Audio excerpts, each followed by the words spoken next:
Good evening. मैं राकेश कुमार गुप्ता बलिया से। आज बात करते हैं कि अपराध क्या है, अपराध के क्या होते हैं, चरण क्या होते हैं। सबसे पहले हम ये जान लेते हैं कि इंडियन पिनल कोड के तहत सेक्शन 76 से तहत 106 तक इसमें अपराध के लिए दंड की व्यवस्था नहीं की गई है। और इसको छोड़ के जितने भी सेक्शन हैं, 511 धाराएँ हैं और 76 से लेकर 106 तक को छोड़कर सभी इसमें दंड की व्यवस्था की गई है। हम बात करते हैं कि इंडियन पिनल कोड के तहत सेक्शन 82 की बात करते हैं। इसमें कहा गया है कि 7 वर्ष के कम आयु के बच्चे द्वारा अपराध किया गया दंडनीय अपराध नहीं है। जब न्यायालय में मैटर जाएगा तो उसमें कहा जाएगा, सरकार देखिए आईपीसी की धारा 82 देखिए, इसमें कहा गया है कि 7 वर्ष के कम आयु के बच्चा कोई भी अपराध करता है तो दंडनीय अपराध नहीं है, क्योंकि उस उम्र में बच्चे की आयुवस्था मन स्थिति बहुत कमज़ोर होती है। और इसके तहत सेक्शन 82 की बात की जाए, उसमें कहा गया है कि 7 वर्ष से अधिक और 12 वर्ष से कम आयु के बच्चे अगर कोई भी अपराध करते हैं तो वो भी दंडनीय अपराध नहीं है। लेकिन सेक्शन 84 की बात किया जाए, उसमें कहा गया है अगर कोई व्यक्ति वयस्क भी है, 18 वर्ष से ऊपर भी है, लेकिन विकृत है, अस्वस्थ है, उसके द्वारा कोई भी अपराध किया जाएगा तो वो दंडनीय अपराध नहीं है, वो भी नहीं है, क्योंकि उसका मानसिक स्थिति ठीक नहीं है, इसलिए वो अपराध किया है। क्योंकि दुराशे के दो कारण होते हैं, दुराशे के दो कारण होते हैं। पहला कम उम्र के कारण होती है और दूसरी होता है अस्वस्थ चित्तता के कारण होती है। क्योंकि अपराध करने के लिए सबसे पहले मन स्थिति में इंटेंशन की ज़रूरत पड़ती है। जब इंटेंशन आएगी तब क्या करेगा, वह प्रयत्न करेगा, तैयारी करेगा, उसके बाद वो प्रयास करेगा। अगर क्योंकि वो क्या आशय अपराध है, आशय अपराध पूर्ण रूप से नहीं है। जब तक वह मान लीजिए कोई सोचता है, मन में सोचता है उसको हम मार देंगे, तो उसके मन में ही चल रही है, जब तक उसका वो प्रयास नहीं करेगा तब तक वो अपराध नहीं होगा। क्योंकि प्रयास हमेशा अवर्तनीय, क्योंकि इसके तहत जो बात किया गया है आपराधिक के षड्यंत्र के, क्योंकि इसके द्वारा अपने बातों को अपराध की श्रेणी से अंतर्गत लाया जा सकता है। क्योंकि एक बात की बताते हैं आपको, एक उदाहरण के तौर पर आप हम समझाते हैं। ये एक व्यक्ति बी व्यक्ति के 20 सुनार रहता है, उसके पूरा सोना चांदी चोरी करके लूटपाट करके गरीबों में बांट देता है। क्या वो अपराध है?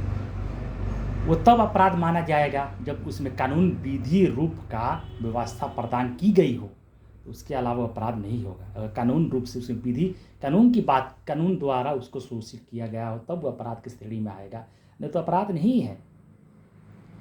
ये व्यक्ति का बच्चा भी रास्ते से पढ़ने के लिए जाता है, अचानक लापरवाही कारण एक ट्रक आकर बच्चे को मार देती है, वो बच्चा मर जाता है।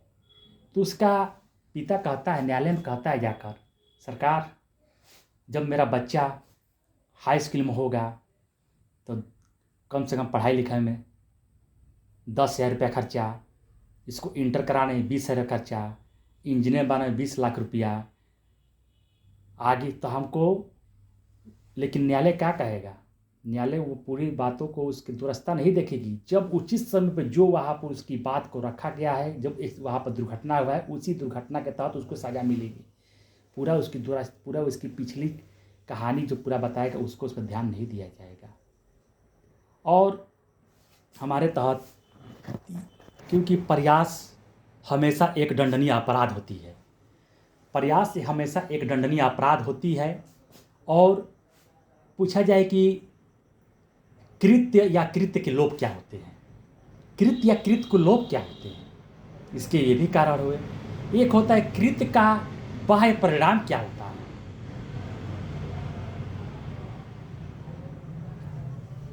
कृत्य का विधि के अंतर्गत वर्जन क्या होती है, कृत्य का दुराशय विक्त क्या होता है, कृत्य और उसके परिणाम के उचित युक्त संबंध क्या होना चाहिए। छठवां कहता है कि अभिव्यक्त का अपराध करने का सक्षम होना क्या कहता है, क्योंकि कृत्य का बाह्य परिणाम इसका मतलब ये होता है अगर मान लीजिए कि कोई व्यक्ति किसी के दरवाजे पर पूरा बल रूप पूर्वक जाकर उसको बोल्ड आवाज़ में धमकाता है, लेकिन वो उसको मारता नहीं है लेकिन धमकी देता है बोल्ड में, पूरा गांव में भीड़ लग जाती है, ये कृत्य का बाह्य परिणाम होता है। और आवश्यक सूचना के अंतर्गत ये बात किया जा सकता है, क्योंकि एक एग्जाम्पल के तौर पर और हम एग्जाम्पल देते हैं। ये एक औरत है, अपने उसका बच्चा भूख से मर रहा है, तो वो चोरी करने के लिए सी के घर जाती है, तो वो रोटी चोरी करती है, तो क्या वो अपराध है? वो अपराध को नहीं माना जाएगा, क्योंकि न्यायालय देखा जाएगा उसकी मामला क्या है, किस कारण चोरी की है, उसका व्याख्या करेगी, तब उस पर बातों को ध्यान रखते हुए अपने बातों को केंद्रित करके उसको न्याय या अन्याय के रूप के तहत उसको बातों के संयोजन करेगी, इसलिए वो अपराध की श्रेणी में नहीं आएगा। सबसे और दरअसल ये बात है, क्योंकि हमारे भारतीय दंड संहिता में अगर धाराएं पूर्ण रूप से नहीं बनी होती तो अपराध की श्रेणी अंतर बढ़ती जाएगी। कोई किसी का हत्या कर देगा, गर्दन काट देगा, तो उसका न्याय मिलना पूरा नामुमकिन था, लेकिन जब से ये धाराएं परिवर्तित और बन गया है तो हमारे देश के निरंतर कानून की व्यवस्थाएं भी सुदृढ़ हो गई है। क्योंकि पहले राजा हुआ करते थे, वो अपने द्वारा न्याय दिया करते थे, लेकिन अब लोकतांत्रिक व्यवस्था है, जनता की सरकार है, अब इसमें सबको एक समान की दर्जा दिया गया है और सबको जीने का अधिकार है।